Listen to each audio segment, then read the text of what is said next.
Channel GK tips by Mahendra Bugalia पर।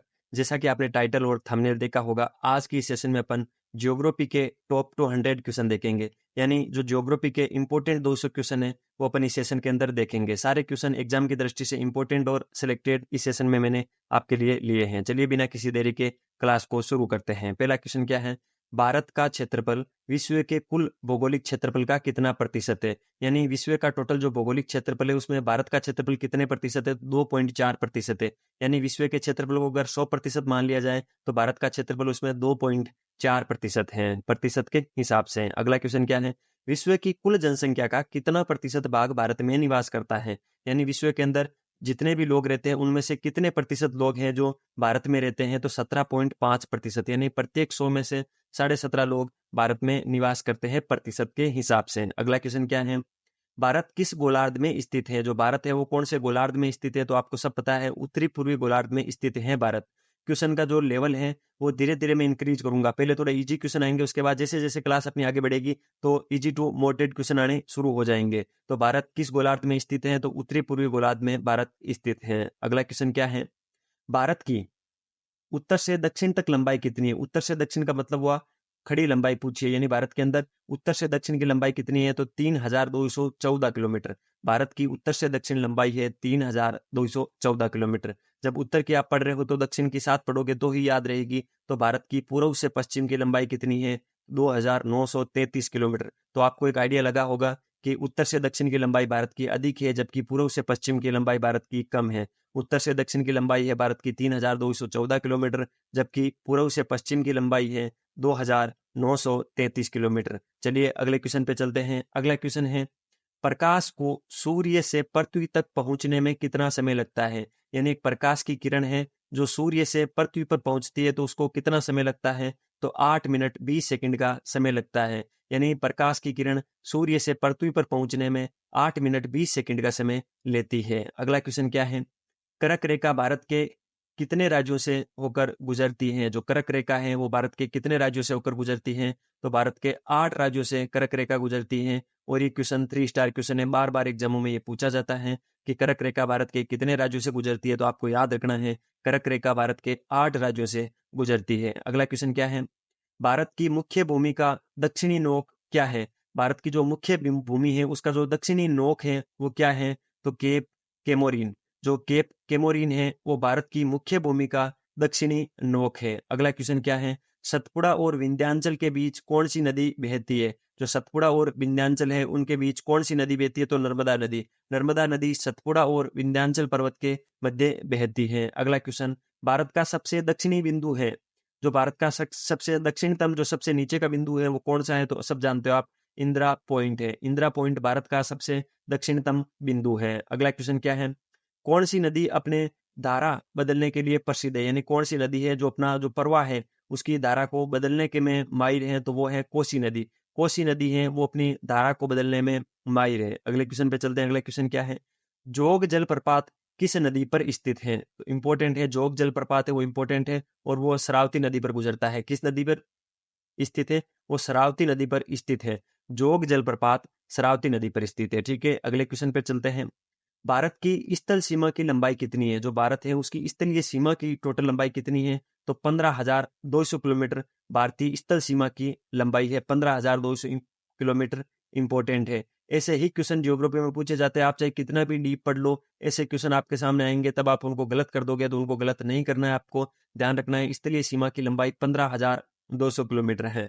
भारत की तट रेखा की लंबाई कितनी है? तट रेखा मतलब हुआ जो समुद्र तट के सारे जो रेखा हैं उसको बोलते हैं तट रेखा। तो भारत की तट रेखा की टोटल लंबाई 6,100 यानी 6100 किलोमीटर की भारत तट रेखा है। और टोटल स्थलीय सीमा कितनी है? तो 15,200 किलोमीटर है। अगला क्वेश्चन क्या है, भारत के किस राज्य की तटरेखा सबसे लंबी है? यानी भारतीय राज्यों में से कौन सा राज्य है जिसकी तट रेखा की लंबाई सबसे लंबी है? तो वो है गुजरात। गुजरात की तट रेखा की लंबाई सबसे अधिक है। क्वेश्चन का लेवल देख के आप पता लगा पा रहे होंगे कि किस टाइप के क्वेश्चन है। ये क्वेश्चन सीधे सीधे एग्जाम में पूछे जाते हैं। आपके लिए शानदार कंटेंट इस यूट्यूब चैनल पर रोजाना प्रतिदिन एक क्लास के माध्यम से मैं लाता हूँ। आपको मेरे पढ़ाने का तरीका कैसा लगता है, आपको स्क्रीन में कोई देखने में दिक्कत हो, वीडियो की क्वालिटी में कोई दिक्कत हो, तो मुझे कमेंट बॉक्स के माध्यम से बता देना। अगर सब कुछ ओके है तो अब देरी किस चीज़ की, प्लीज़ लाल वाला बटन दबाकर चैनल को सब्सक्राइब कर देना, वीडियो को लाइक कर देना, बेल वाला आइकन दबा लेना, जिससे आपके पास रोजाना एक नोटिफिकेशन आएगा और मुझे मोटिवेशन मिलेगा।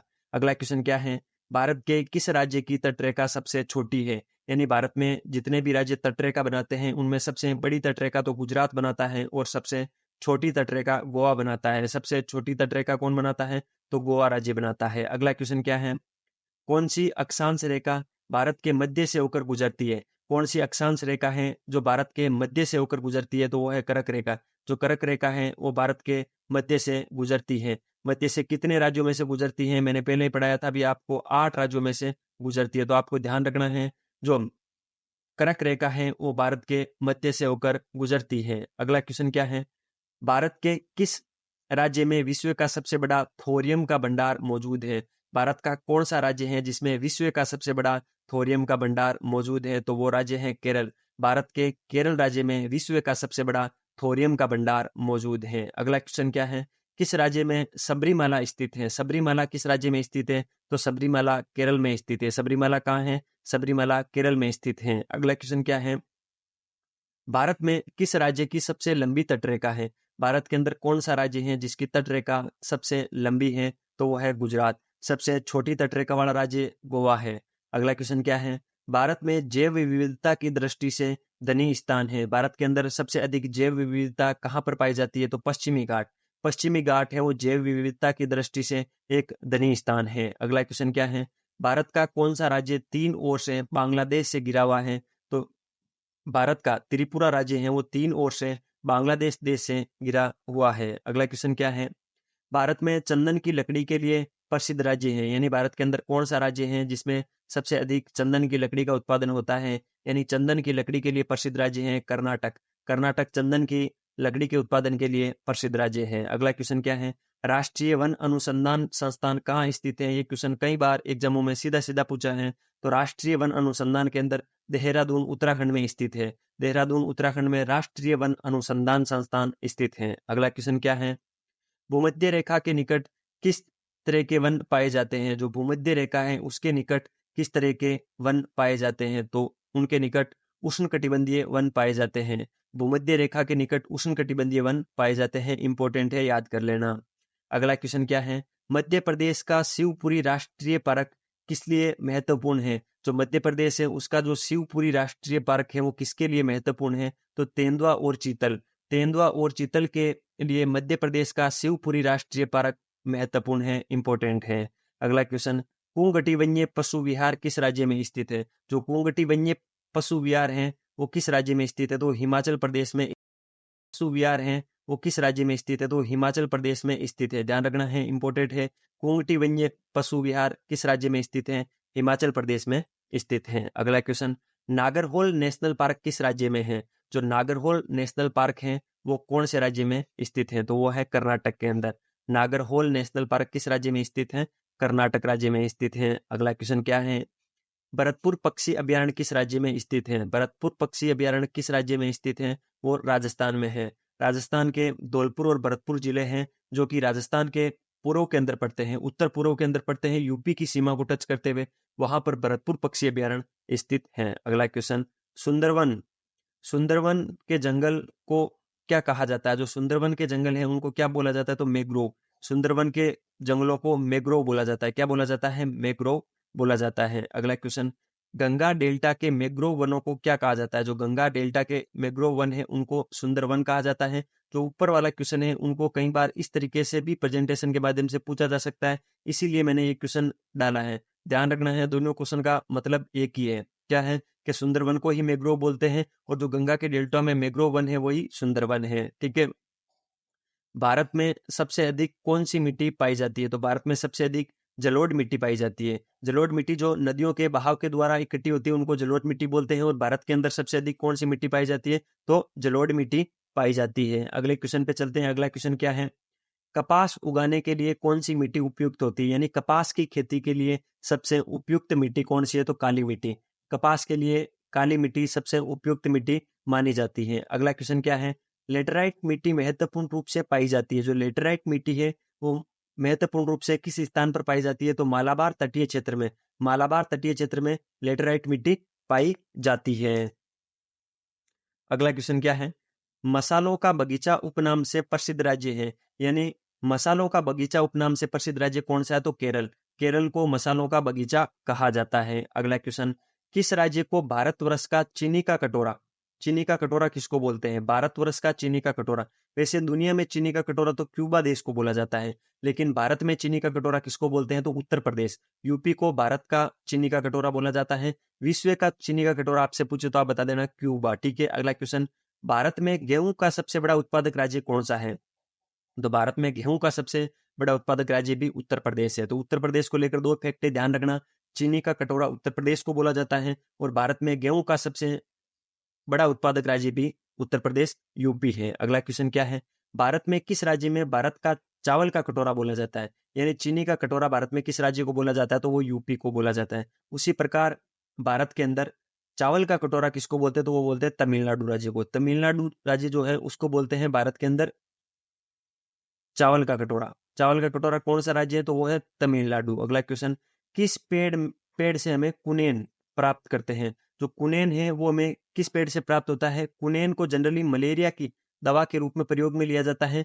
तो जो सिनकोना पेड़ होता है, सिनकोना पेड़ की छाल से कुनेन प्राप्त होता है और उससे मलेरिया की दवा बनाई जाती है। तो किस पेड़ से हमें कुनेन प्राप्त होता है, तो सिनकोना पेड़ से कुनेन प्राप्त होता है। नीली क्रांति, ब्लू रिवोल्यूशन, जो नीली क्रांति है वो किससे संबंधित है, तो नीली क्रांति है मछली उत्पादन से संबंधित है। नीली क्रांति किससे संबंधित है, तो मछली उत्पादन से नीली क्रांति संबंधित है। कौन से दो राज्य कावेरी जल विवाद से जुड़े हुए हैं, यानी कौन से दो राज्य हैं जिनमें कावेरी जल विवाद चल रहा है, तो वो है कर्नाटक और तमिलनाडु।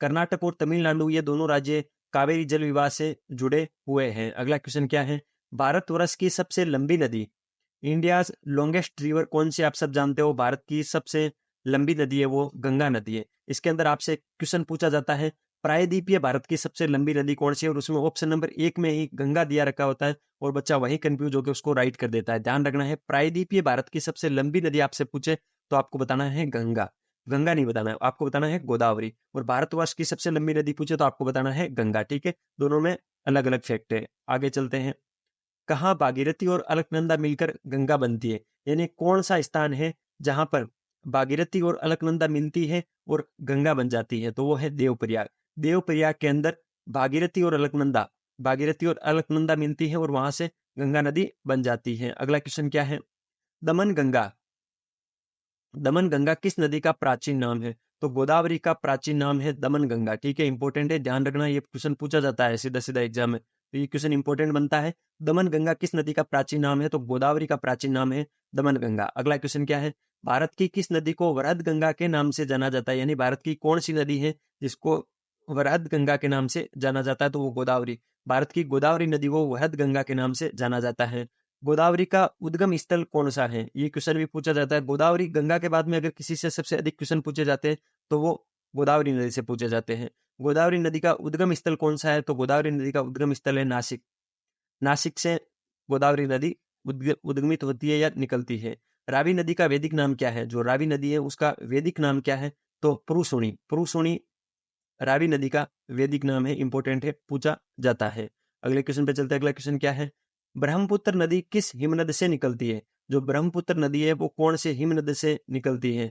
चेमायुंगडुंग, चेमायुंगडुंग जो हिमनद है, ग्लेशियर है, वहां से ब्रह्मपुत्र नदी निकलती है, ठीक है। हिमनद को इंग्लिश में ग्लेशियर बोलते हैं, तो ध्यान रखना है, चेमायुंगडुंग ग्लेशियर या हिमनद से ब्रह्मपुत्र नदी निकलती है। अगला क्वेश्चन क्या है, तिब्बत में सांगपो कहलाने वाली नदी कौन सी है, यानी ऐसी कौन सी नदी है जिसको तिब्बत में सांगपो नदी के नाम से जाना जाता है, तो वो है ब्रह्मपुत्र। ब्रह्मपुत्र नदी को तिब्बत में सांगपो के नाम से जाना जाता है और ये कौन से हिमनद या ग्लेशियर से निकलती है, तो वो है चेमा युंगडुंग ग्लेशियर। अगला क्वेश्चन, नागार्जुन सागर बांध कहाँ अवस्थित है, जो नागार्जुन सागर बांध है वो कहाँ पर अवस्थित है, इस क्वेश्चन में ऐसा पूछा है, तो वो है आंध्र प्रदेश के अंदर। ध्यान रखना है, इंपॉर्टेंट है। नागार्जुन सागर सागर बांध कहाँ अवस्थित है? तो आंध्र प्रदेश में नागार्जुन सागर बांध अवस्थित है। अगला क्वेश्चन, दुलहस्ती पावर स्टेशन किस नदी पर आधारित है? जो दुलहस्ती पावर स्टेशन है वो कौन सी नदी पर आधारित है? तो चिनाब नदी पर। दुलहस्ती पावर स्टेशन चिनाब नदी पर स्थित है या इस पर डिपेंडेंट है। अगला क्वेश्चन क्या है? गेहूं का सबसे बड़ा उत्पादक राष्ट्र कौन सा है? यानी ऐसा कौन सा देश है जिसमें सबसे अधिक गेहूं का उत्पादन होता है? तो वो है चीन। चीन में सबसे अधिक गेहूं का उत्पादन होता है। भारत में सबसे अधिक गेहूं का उत्पादन कौन से राज्य में होता है? वो मुझे आप कमेंट बॉक्स में जल्दी से बताओ, अभी आपको पता लग जाएगा कि आप कितना अटेंड हो क्लास के अंदर। अगला क्वेश्चन क्या है? आदम का पुल किन देशों के मध्य स्थित है? जो आदम का पुल है वो किन दो देशों के मध्य स्थित है? तो भारत और श्रीलंका के मध्य आदम का पुल स्थित है। कहाँ स्थित है? भारत और श्रीलंका के मध्य आदम का पुल स्थित है। अगला क्वेश्चन, मेटूर बांध किस राज्य में स्थित है? जो मेटूर बांध है वो कौन से राज्य में स्थित है? तो तमिलनाडु। तमिलनाडु में स्थित है मेटूर बांध। इंपॉर्टेंट है, ध्यान रखना। मेटूर बांध किस राज्य में स्थित है? तो तमिलनाडु राज्य में स्थित है मेटूर बांध। अगला क्वेश्चन क्या है?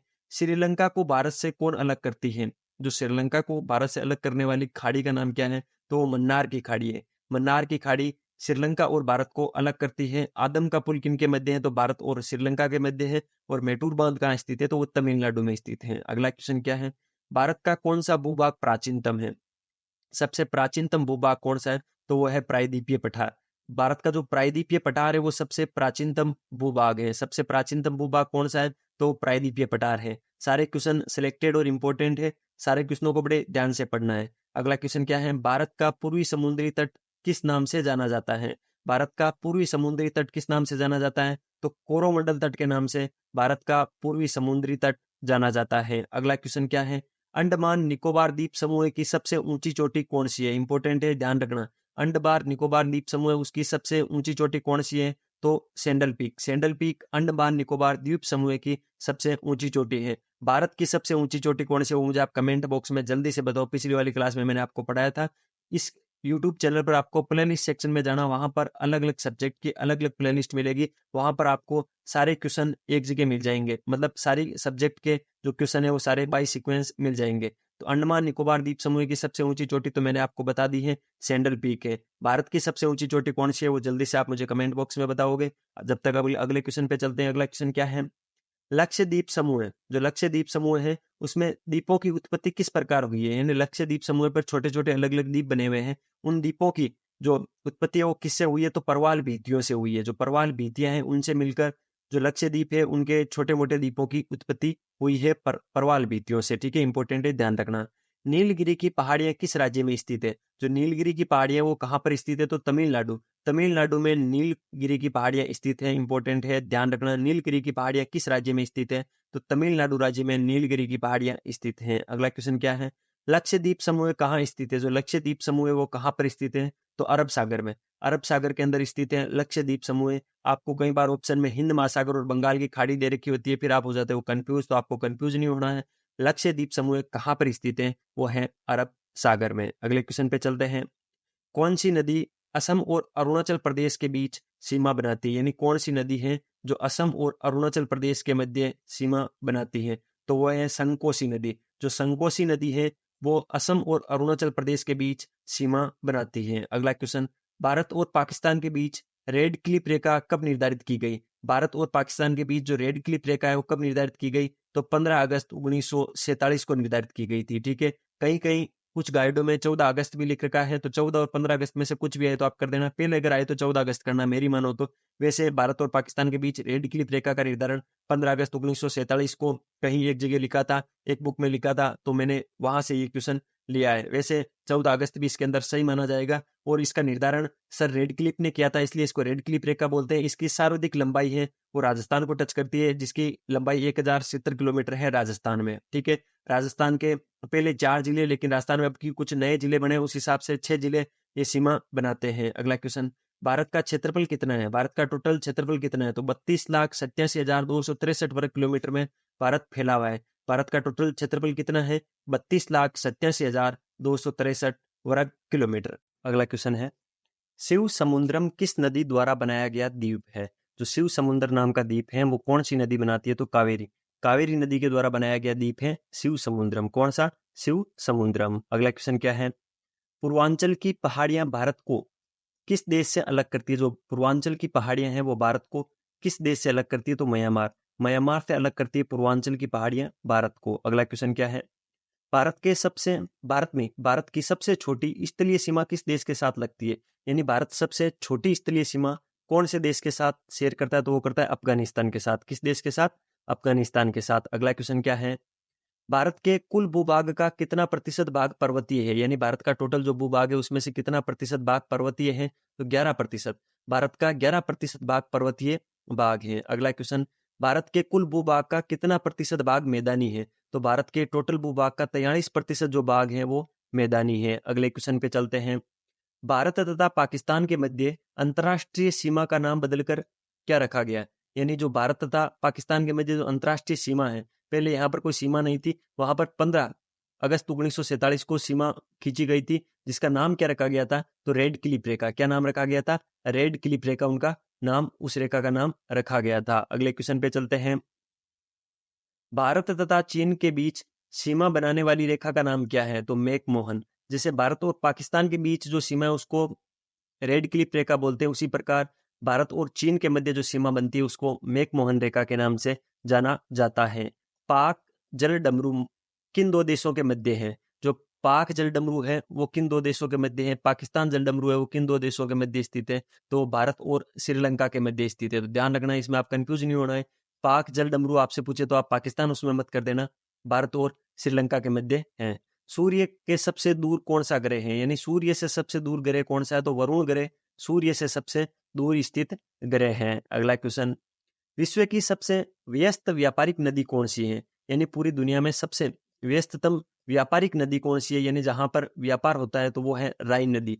राइन नदी विश्व की सबसे व्यस्ततम व्यापारिक नदी है। अगला क्वेश्चन, धारवाड़ का पठार किस राज्य में स्थित है? जो धारवाड़ का पठार है वो कौन से राज्य में स्थित है? तो कर्नाटक राज्य में स्थित है धारवाड़ का पठार। इंपॉर्टेंट है, ध्यान रखना।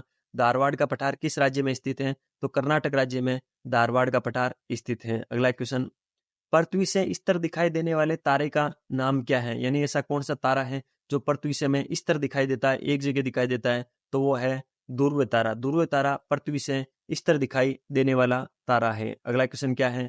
महेंद्रगिरी की पहाड़ियां किन दो राज्यों के तट पर हैं? जो महेंद्रगिरी की पहाड़ियां हैं वो किन दो राज्यों के तट पर स्थित है? तो उड़ीसा और आंध्र प्रदेश। ओडिशा और आंध्र प्रदेश के तट पर स्थित है महेंद्रगिरी की पहाड़ियां। इसी प्रकार अगला क्वेश्चन है, सतपुड़ा की पहाड़ियां किस राज्य में स्थित है? जो सतपुड़ा की पहाड़ियां हैं वो किस राज्य में स्थित हैं? तो मध्य प्रदेश, एमपी के अंदर सतपुड़ा की पहाड़ियां स्थित हैं। अगला क्वेश्चन, भारत का क्षेत्रफल की दृष्टि से दूसरा सबसे बड़ा राज्य कौन सा है? भारत का क्षेत्रफल की दृष्टि से दूसरा सबसे बड़ा राज्य कौन सा है? तो वो है मध्य प्रदेश। तो भारत का क्षेत्रफल की दृष्टि से सबसे बड़ा राज्य कौन सा है? वो है राजस्थान। राजस्थान के बाद सबसे बड़ा क्षेत्रफल की दृष्टि से राज्य है एमपी, मध्य प्रदेश। अगला क्वेश्चन क्या है? भारत का सबसे ऊंचा जलप्रपात कौन सा है? भारत का सबसे ऊंचा जलप्रपात कौन सा है? तो जोग जलप्रपात भारत का सबसे ऊंचा जलप्रपात है। विश्व का सबसे ऊंचा जलप्रपात आपसे पूछे तो आप बता देना एंजिल जलप्रपात, जबकि भारत का सबसे ऊंचा जलप्रपात है जोग जलप्रपात। कौन सा? जोग जलप्रपात। अगला क्वेश्चन, हिमालय की ऊंची चोटी कंचनजंगा कहाँ स्थित है? हिमालय की जो ऊंची चोटी कंचनजंगा है वो कहाँ पर स्थित है? तो सिक्किम में। भारत के सिक्किम राज्य के अंदर हिमालय की सबसे ऊंची चोटी कंचनजंगा स्थित है। भारतीय प्रायद्वीप की सबसे लंबी नदी कौन सी है? जो भारत का प्रायद्वीप है इसकी सबसे लंबी नदी कौन सी है?